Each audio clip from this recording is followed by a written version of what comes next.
زمزم۔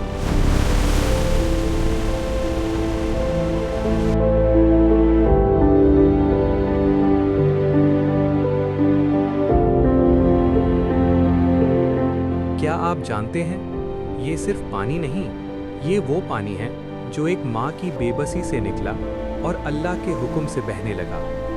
آج ہم آپ کو بتائیں گے زمزم کے پانی کی پوری کہانی۔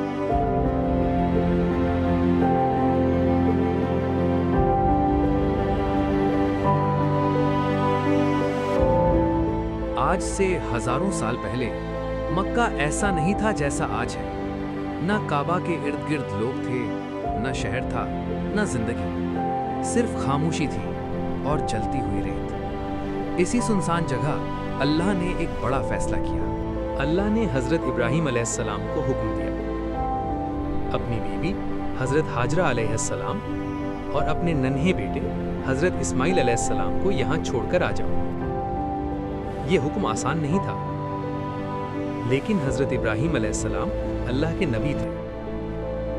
انہوں نے سوال نہیں کیا، انہوں نے حکم مان لیا۔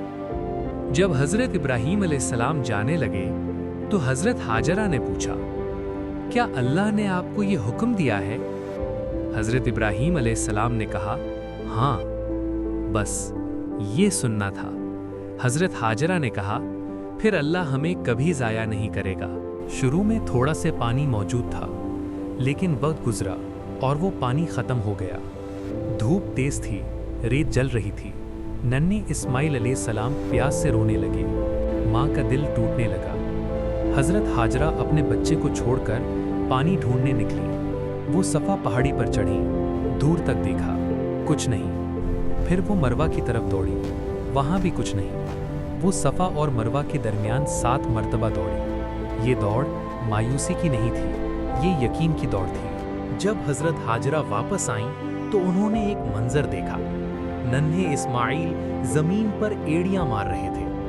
اسی لمحے ریت ہلنے لگی، زمین پھٹنے لگی اور اچانک پانی نکل آیا، صاف پانی، میٹھا پانی۔ حضرت ہاجرہ گھبرا گئیں، کہیں پانی پھیل نہ جائے۔ وہ بولی، زمزم، یعنی رک جاؤ رک جاؤ۔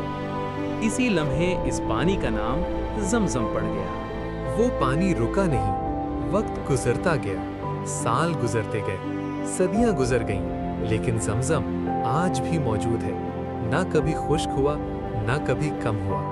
یہ اللہ کا وعدہ ہے۔ نبی کریم صلی اللہ علیہ وسلم نے فرمایا، زمزم کا پانی جس نیت سے پیا جائے اللہ وہ نیت پوری فرما دیتا ہے۔